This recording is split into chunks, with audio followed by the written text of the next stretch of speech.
We have the latest on that fast-developing story of the New Orleans jailbreak, the ongoing hunt for the fugitives at large, the ongoing anxiety of a public at risk. I'm Elizabeth Vargas, and America's News starts right now. Tonight, a New Orleans jail employee is arrested and accused of shutting off the water so 10 dangerous inmates could escape. We now know there was intentional, and we know there were failures, and we don't know if all those failures were intentional. So that investigation, the criminal side, is paramount. 6 of those men are still on the run, and with victims, prosecutors, law enforcement, and families looking over their shoulders, how long until they're found? Then NewsNation goes live to El Paso, Texas, where a solo Border Patrol agent is single-handedly tracking down criminals deep inside the U.S. So if that alien has a criminal history, is a wanted fugitive, has any kind of derogatory information, that person potentially becomes a target for him. He's already made around 100 arrests. We'll ask him how he does it.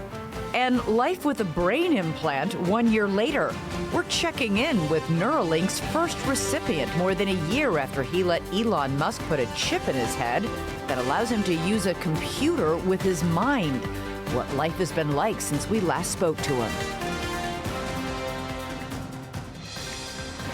Hello, everybody. Great to have you with us on this Tuesday night. Police have made another arrest in the Great Escape in New Orleans, but it isn't one of the 10 escapees.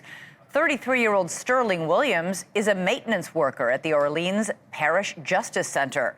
He's sitting in jail tonight facing 10 counts related to Friday's escape. You could tell from this photo that the inmates got out by removing a toilet and a sink from a cell wall. But notice there's no water flooding the floor. That's because Williams allegedly shut off the water to the cell beforehand, according to the arrest affidavit. Williams told investigators that one of the inmates, Antoine Massey, threatened to, quote, shank him if he didn't turn off the water. Massey and 5 other convicts are still at large, and they are considered armed and dangerous. The New Orleans chief of police says those inmates are still believed to be within the city limits. The 4 they've already rounded up may have found it too easy to get out of jail, as they wrote on the jail cell wall, but not easy enough, apparently, to leave the city. And in addition to that maintenance worker, 4 other employees at the jail have been suspended. It's unclear whether that includes the lone guard who was monitoring the prisoners and who stepped away to get food as those prisoners broke free. At a city council meeting earlier today, Sheriff Susan Hudson, who oversees the jail, took full responsibility for the escape, but she also blamed the failure on insufficient funding. It is deeply troubling to me as your sheriff, and I know it is equally troubling to you and the public that we are sworn to protect. As your sheriff, I take full accountability for this failure. We have submitted multiple requests over the years for staffing, maintenance, and infrastructure upgrades needed to safely run this jail. Unfortunately, time and deferred investment have caught up with us all. My first guest tonight is calling on that sheriff to resign. She says blaming funding for this incident is a deflection, not an explanation. Louisiana State Representative Amy Adato Freeman joins me now. Representative, you're the first state official to publicly call on the sheriff to step down. Why do you think she needs to resign? Well, the reason I think she needs to resign is her lack of accountability and her grand failure of leadership. It's embarrassing to me that she has one job, which is to keep the inmates in the jail and keep the rest of us safe. And right now, I know families who've had to move out of the state and into hiding because they're either witnesses or their attorneys who prosecuted some cases against some of these inmates. And it's just horrific to me that your job is to keep the general population safe, and you're not doing it. So I think she should resign. Yeah, Sheriff Hudson, as you just heard in that soundbite, blames a lack of funding for the jail as playing a role in this. She says a third of the security cameras don't work, that the locks on the doors are insufficient. She says she's been asking for more funds to make the jail more secure, but was denied. Is that true? Well, in my experience, her her team has asked me for funding for some programming for domestic violence, and I just added some things to the budget for her office. But no one ever mentioned to me that there were broken cameras or there were doors that didn't function properly. So if she needed that funding, she didn't ask me for it, and we're in the budgeting process, and I sit on House Appropriations. You said actually she has $14 million in reserve. Why wasn't she spending that on fixing the cameras and the locks?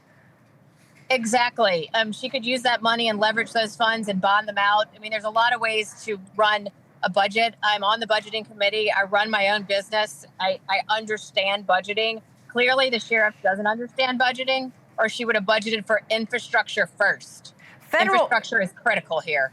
Federal monitors who came in and took a look at this jail last year twice warned of serious problems at the jail under Sheriff Hudson's leadership. They said the jail was understaffed, that high-risk inmates were not segregated and kept separate from the general population. They also found that inmates were often left completely unsupervised in their cells. Why wasn't any of this fixed after not one but two of these reports last year?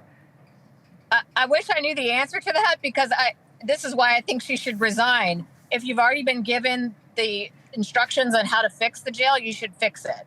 You shouldn't be, waiting till tell everybody that you don't have the money. She really should be taking responsibility. I understand today at the city council hearing, I was in Baton Rouge for House action and for voting in the House floor, but I understand she did do some acceptability and apology. But, she can't be blaming others. The buck stops with her. She is the sheriff. The inmates who escaped exploited some of the very problems that the federal monitors warned about. The feds wrote in the fall of last year that they, quote, strongly urged the sheriff's office to reestablish a high security unit. Yet all the inmates, many of whom were, convicted killers, they were the very definition of high security risk. They were not in a high security unit. They were instead housed on the first floor of the jail, making it very easy for them to escape. Yes, and I think that's a horrible way to manage it. I mean, I've actually heard interviews with the former sheriff, Marlon Gussman, and they generally, when he was running that building, they did not put those people on the first floor, the high risk. And so, she's mismanaging at every level, and that's why I think she should resign. Do you think other public officials in your state will follow your lead and ask for her resignation? I'm not sure, but I do know for a fact that Jason Hughes, who represents part of New Orleans, he represents the New Orleans East area, he came to the House floor with me today. So there's another Orleans Parish representative, Jason Hughes, who has now joined me in calling for her resignation. And he also, like me, is a Democrat who represents New Orleans. And we went to the House floor to tell our colleagues that the two of us feel like she should resign.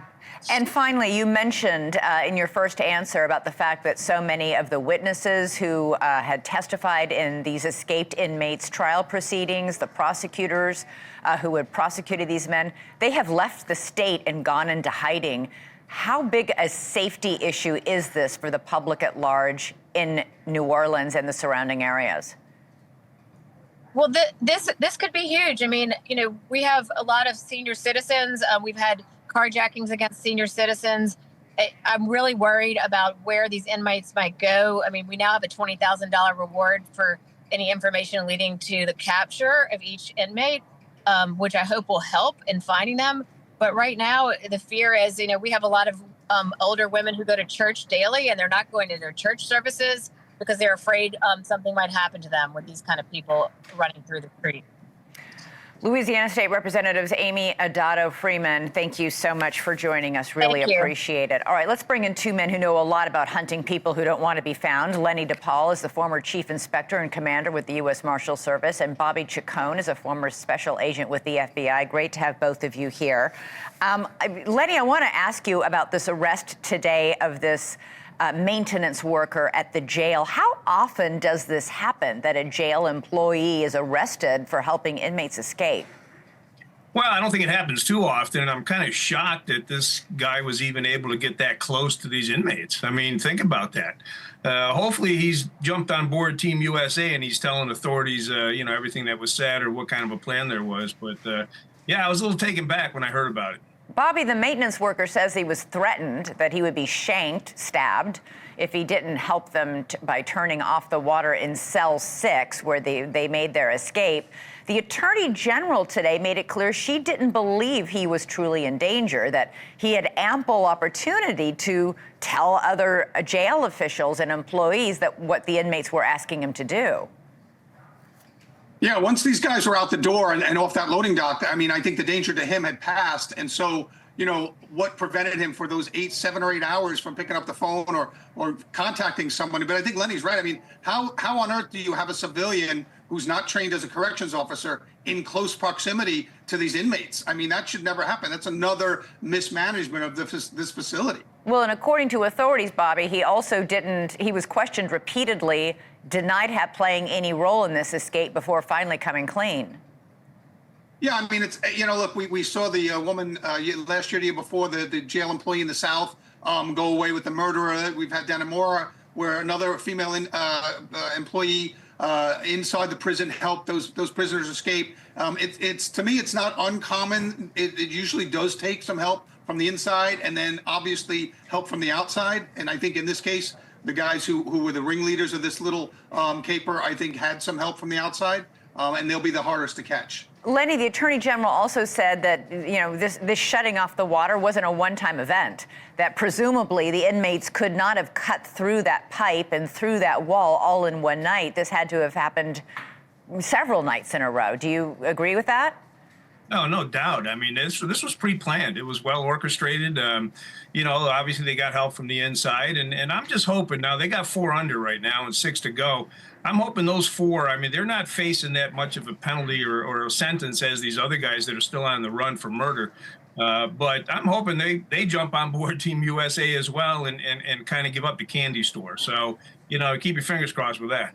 We know also, in addition to the one jail employee who was arrested today, that 4 other jail employees have now been suspended. Do you expect, Lenny, more shoes to drop, that more people on the inside played a role?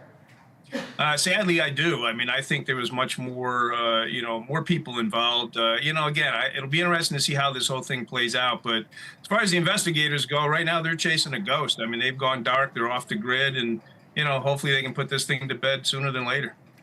Bobby, in past jail or prison breaks, the vast majority of these escapees are caught within the first week. We're now 5 days into this escape. 6 of these men are still on the loose. There's now a 7-state alert out for them. Hundreds of law enforcement officers are searching for them. It is very, very difficult to stay on the run or in hiding past a few days.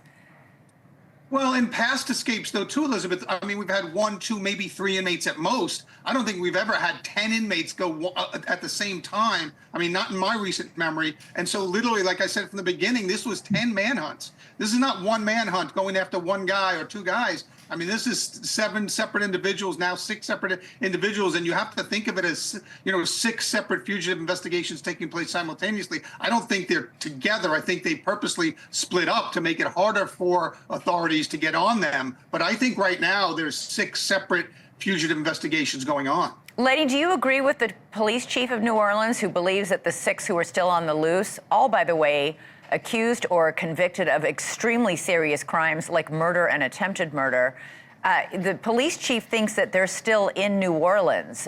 Do you agree with that? I mean, I'm not involved with the investigation. He's saying that for a reason. He probably knows something that we don't. But, I mean, I've seen it happen a million different ways. They could be out of the country. They could be, you know, laying low somewheres. Like I said, they're off the grid.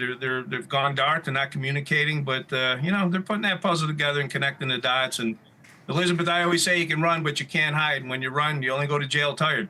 Yeah. And Lenny, however, as more time passes, these men are probably becoming more desperate and therefore more dangerous.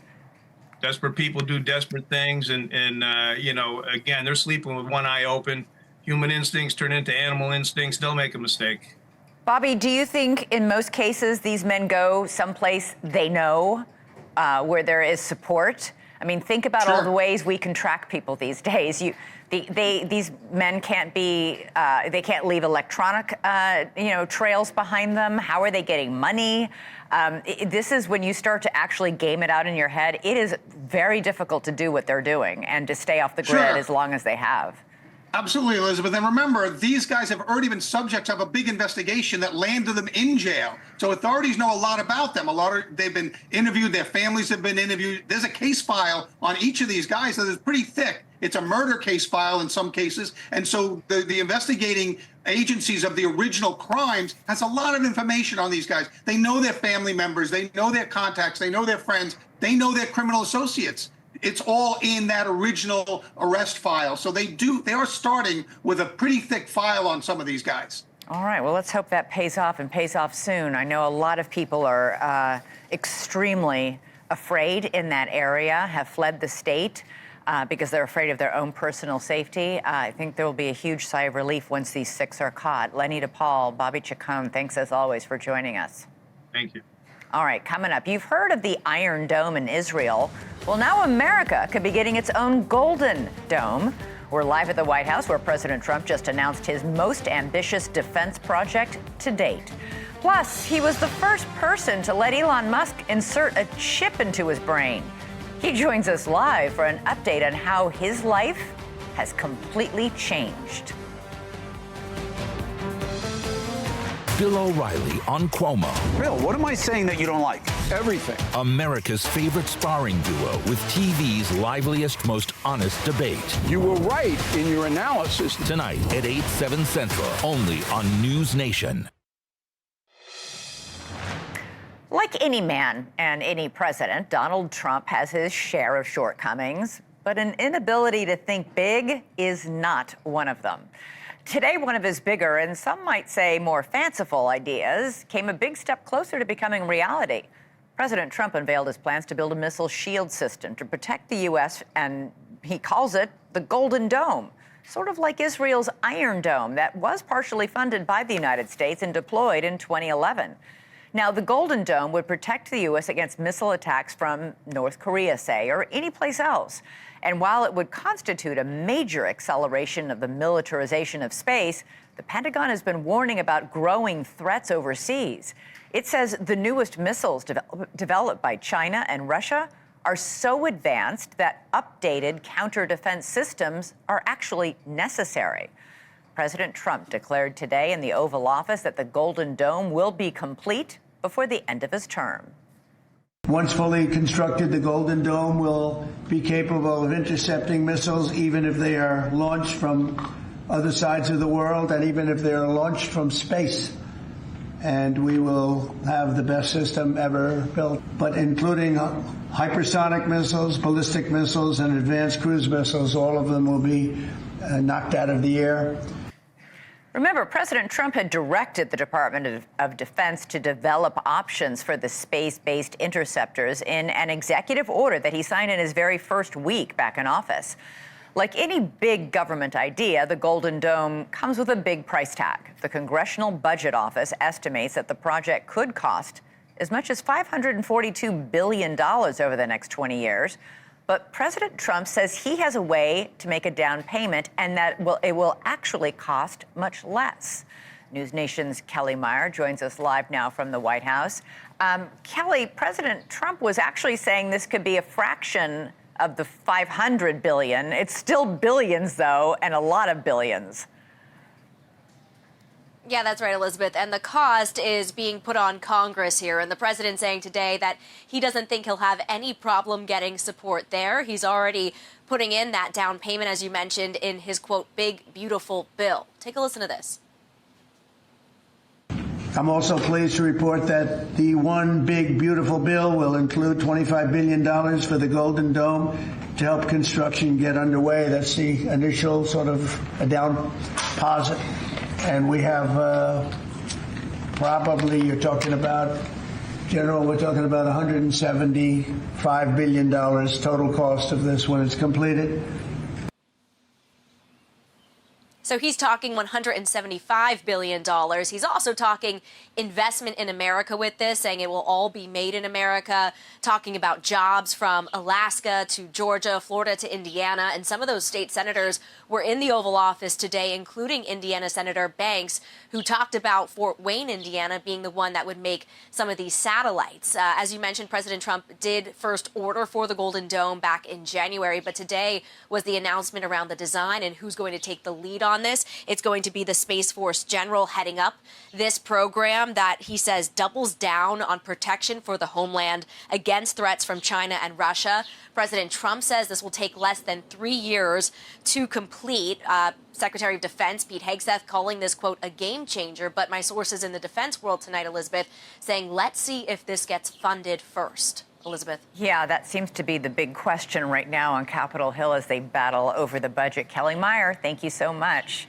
So the immigration crackdown typically involves teams of Border Patrol agents intercepting migrants on the border or ICE agents making raids in cities like Aurora, Colorado. But we have a story tonight of one Border Patrol agent who is making a dent in the problem and making a name for himself by working alone, tracking down illegal immigrants along the border in El Centro, California. If you look up the hashtag Shaned, you'll see numerous photos of arrests that Agent Shane Fernandez has made, all of them single-handedly. NewsNation's Allie Bradley joins us now live from El Paso, Texas, with more on Agent Shane's story. Allie, tell us all about him. Yeah, hey, Elizabeth, we've been reporting on it for years that individuals that cross the southern border don't stay at the southern border. DHS Secretary Kristi Noem saying there are more than 600,000 convicted criminal illegal immigrants on ICE's non-detained docket. What does that mean? Essentially that they're just walking around the United States. So Shane Fernandez, a Border Patrol agent out of El Centro, has made it his mission to find the individuals who don't want to be found in communities like yours. So Shane Fernandez, here he is on your screen there. He's been an agent for nearly 20 years. He felt like he wanted to do more than just catch the individuals who cross the border. He wanted to find those who came in over the last 4 years and are just living amongst us. From the border, he's had success catching these criminal illegal immigrants hundreds of miles away. They call in their federal partners when they know where their target is, and then the feds swoop in and make that arrest. They're calling it Shaned, and his trophy wall is growing. Shane already has captured or been responsible for the capture of 91 individuals over the last 3.5 years. And that hashtag, Shamed, it reads that way because it's putting people at a level of shame on these individuals because they think they're getting away with it. Take a listen. Shamed means that we did our job. We found them. Any alien that has entered the United States, so if that alien has a criminal history, is a wanted fugitive, has any kind of derogatory information, that person potentially becomes a target for me. They're here. So I don't see it as like, this is, this El Centro thing. I should stay in my lane in El Centro. I see this more as a national security threat. So Shane's first target was actually an individual who had been convicted of killing 2 people. He had broken out of jail. He was also a known gang member. They found him, Shane did, and then a judge actually said that he could not be removed to his home country of Brazil because the threats of violence there against him were greater than what he might face here.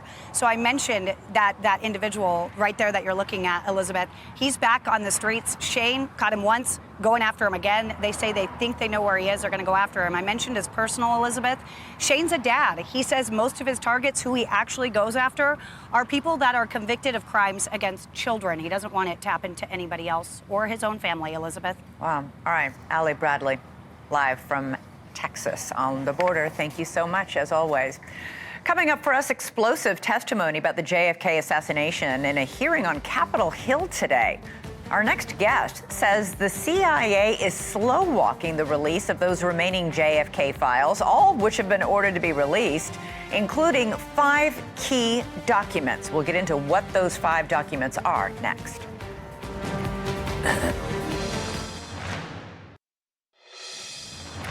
There was some pretty stunning testimony today from it came more than 62 years after the assassination of John F. Kennedy, casting deep and widening doubt on the Warren Commission's official findings that a single bullet caused the death of President Kennedy.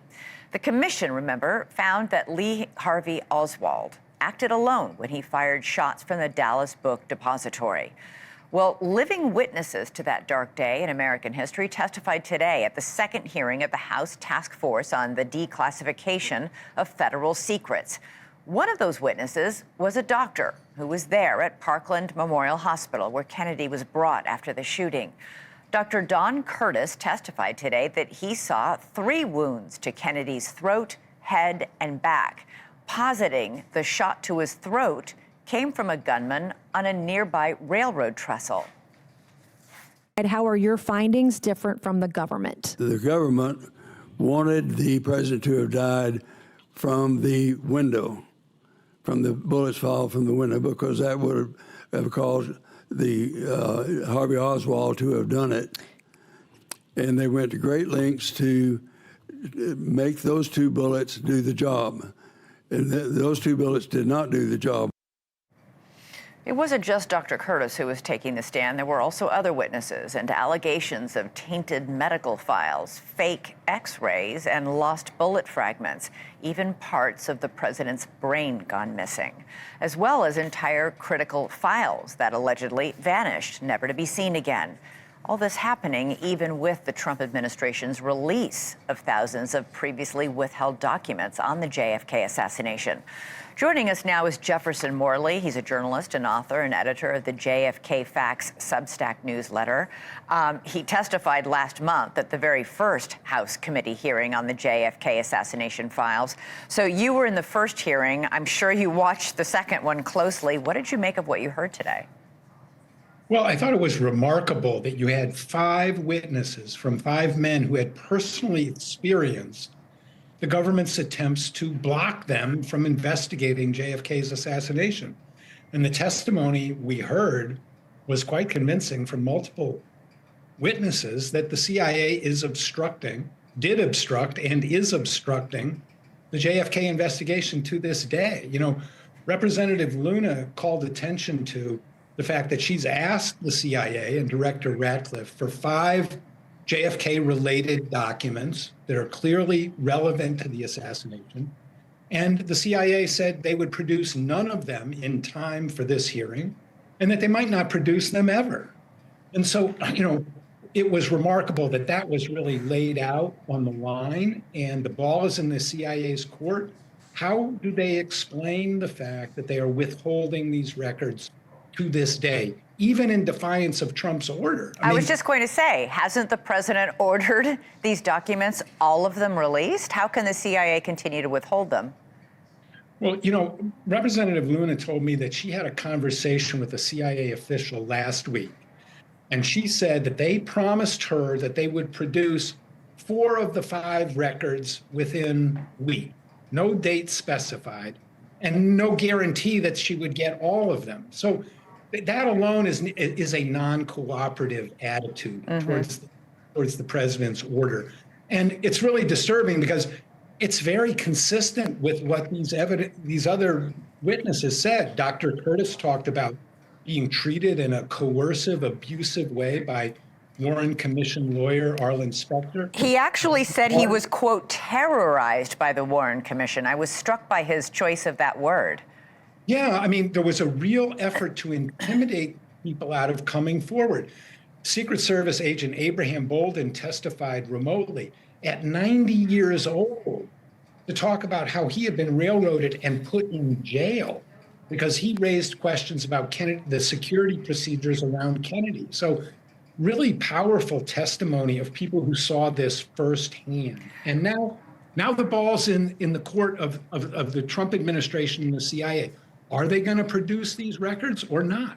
We heard a lot today about somebody named George Ioannidis. Yes. He was an undercover officer who ran a secret operation on Lee Harvey Oswald 3 months before the assassination. The committee's demanding records on him, but for years, this is one of the records the CIA has refused to hand over. This is the key to the whole story. And the fact that they're not turning over this file, this is the smoking gun, Elizabeth. Why is it the key? Why do you think it's the key? Because George Joannides, he was the chief of covert action at the CIA's Miami station in 1963. His paid agent generated propaganda about Oswald before and after the assassination. None of this was disclosed to the Warren Commission. None of it was disclosed to the House Select Committee on Assassinations in 1978. Even 30 years later, Judge Tunheim, the head of the Assassination Records Review Board in the 1990s, said the CIA deliberately misled, that's a quote, deliberately misled us about Joannides' actions in 1963. This is the ball game, Elizabeth. This is the one thing that they are determined to keep off the public record. And frankly, they're in sign of slow motion defiance of Trump's. They're not defying it. They're just saying they're slow walking it. Yeah, they're slow walking it forever. Forever. We're familiar with the procedure, having dealt with various governments over my entire career. Yeah, I know what that looks like. Jefferson Morley, we'll have you back because I'm sure this story will continue. Thank you so much. Thank you, Elizabeth. All right, coming up for us, nearly a year and a half ago, a quadriplegic in Arizona became the very first person in the world ever to receive a Neuralink implant in his brain. He's been controlling technology with his mind ever since. Well, that man, Nolan Arbaugh, is here next to update us on his life with a brain chip.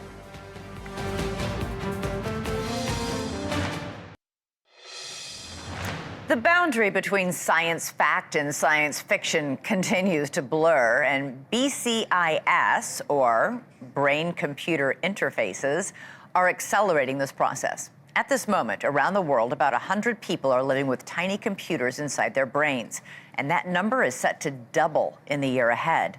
Elon Musk's company Neuralink is leading the way, rolling out life-changing technology for people with severe disabilities, making it possible to control technology with their thoughts. Wall Street thinks BCIS will be a billion-dollar industry in the next 15 years. Apple is creating ways for brain chip recipients to use their phones with their minds. It's not hard to imagine a future where implants are as common for correcting brain injuries as eyeglasses are right now for correcting bad eyesight. So how are the devices implanted? Well, it is brain surgery. A quarter-sized hole is bored through the patient's skull, and then an implant with 64 tiny wires, each thinner than a human hair, is inserted into the motor cortex of the brain. These threads are able to detect and read brain signals, which are then translated into actions like moving a cursor on a computer screen or even playing a song. There are currently only 3 people in the world with the Neuralink brain implant. The first of them was a man from Arizona named Nolan Arbaugh, who became paralyzed from the neck down after a freak accident nearly 10 years ago. He received his implant early last year, and we wanted to check in with him to see how life has changed since then. And joining me now is Nolan Arbaugh. Great to see you. So you are Neuralink's patient zero, their guinea pig, the first person to get this thing. How has your life changed in the last year? Yeah, it's hard to put into words. First, thank you. Howdy. Thank you for having me. It's great to be here. I don't know. Like I said, it's hard to put into words. Not just being able to control a computer and what that's allowed me to do, but just being able to get out and travel and do all sorts of things that I had sort of written off in the past. I think it's just given me a lot more purpose and a lot of reason to get up in the day. And it's been great. Before getting the implant, you couldn't be alone without help for more than half an hour at a time. You obviously couldn't send an email or watch a movie or play online chess. I know you're a big fan of online chess. You couldn't do anything without help. And once you got the implant, you said it was like magic. So talk us through this technology. How do you use it on a daily basis? Yeah, it's I like to say it's pretty simple. What I mean by that is, of course, the technology itself is not very simple, but how it's used is pretty intuitive. And I use it for all sorts of things. Do you have to turn it on? Do you turn it on? I do. Okay. So I have a little hat that has a charger in it. It plugs in, and I can command the implant to connect or disconnect at any point. And after that, I just do whatever I want on a computer. Whatever anyone else can do on a computer, I can do, and I use it for all sorts of things. Do you have Not to just say playing. something in particular when you say you command, the computer to do something? Do you say cursor move or? Yeah, just in order to connect, I'll say implant connect, and it'll connect. And then after that, you just think a thought, and it happens on the computer in front of you. Yes, ma'am. That's basically how it works. Have you had any negative consequences or side effects from this? No, not really. At the beginning, there was some thread retraction, but so right now they've told me plus or minus 10% of the threads are in the, I guess their intended spot in my brain, but they changed how the signals are read, and I got cursor control back just fine. It's better than it was before, actually, and so I haven't had any sort of physical side effects, mental side effects. It's been all positive so far. So say you want to write me an email. You would talk me through what you would think. So essentially I just have cursor control. So I'll go into my email, click around, do whatever I need to do to send you go to email. inbox, start it, you say click start a new email. Yeah, I don't have to say anything. It's just I think I want to click, and it clicks. Wow. Left click, right click, whatever I want. And then after that, I will either use dictation, or I can use a virtual keyboard on my computer screen to type out whatever I want to say. And then again, just click, and it sends. So I was struck by something you said recently, that you have read more in the last 14 months than you had in the many, many years after you were paralyzed and before that implant was put into your brain. This implant allows you to read a book on your own. Or in your case, many books. Yeah, it's something that I missed a lot. I was an avid reader before my accident, and reading books just kind of wasn't very possible. After my accident, I got stuck listening to audiobooks, and those are hit or miss. Sometimes you don't like a narrator. Sometimes the book just doesn't sound the same. Mm-hmm. It's better to read. So I've been able to use like a Kindle or other reading apps, and I read all the time now. It's one of my favorite pastimes. And you now have a job. Is this because of Neuralink? Yeah. So I'm traveling around and speaking. So I know there's plenty of other things I could do, but it's something that I have a big passion about. Talking about Neuralink, talking about my faith, my story. So I travel around and speak to whoever wants to hear me at this point. Neuralink is constantly updating your software, making things faster, making things smarter. Have you noticed the technology changing and improving in the last year? Yeah, absolutely. I think a lot of the user interface has changed. I think a lot of how they are calibrating, how they are reading the signals, they've constantly been updating things. So from where we were at the beginning, it is massive improvements. And the more people that join the study, the better it's going to get. I honestly don't know what it's going to look like when it gets, completely released, but I know it's going to be leaps and bounds better. Yeah, I was just wondering, it's the kind of thing like we all have one of these iPhones in our hands, and we could never have imagined this device until somebody decided to invent this device. What you have in your brain is something a lot of us are having a hard time imagining, and yet in 10 years, this could be something we all just take for granted. This could change the lives of not just somebody like you who you can't move your arms or your legs, and now you're able to do all these things you couldn't do. It can change lives for a lot of people. Yeah, that's been my passion since the beginning, is helping others. That's why I got into this study. Obviously, what's nearest and dearest to my heart are helping people with disabilities, but I know that it's going to change the world. I think that this technology is going to be something that, like you said, is widespread. so many people can benefit from it, and I think it's going to be amazing what people are going to be able to do with it in the future. Nolan Arbaugh, it is so fascinating to talk to you. Congratulations on being patient zero for Neuralink. Yeah, thanks. Really incredible. Maybe we'll have to play some online chess one of these days. Absolutely. Anytime. All right. Good talking to you. You as well. Thank you. Coming up for us, we're going to go back to our top story, the New Orleans prison break. Chris Cuomo joins me live next with his take on the arrest today of a jail employee and the hunt continuing for the 6 escapees.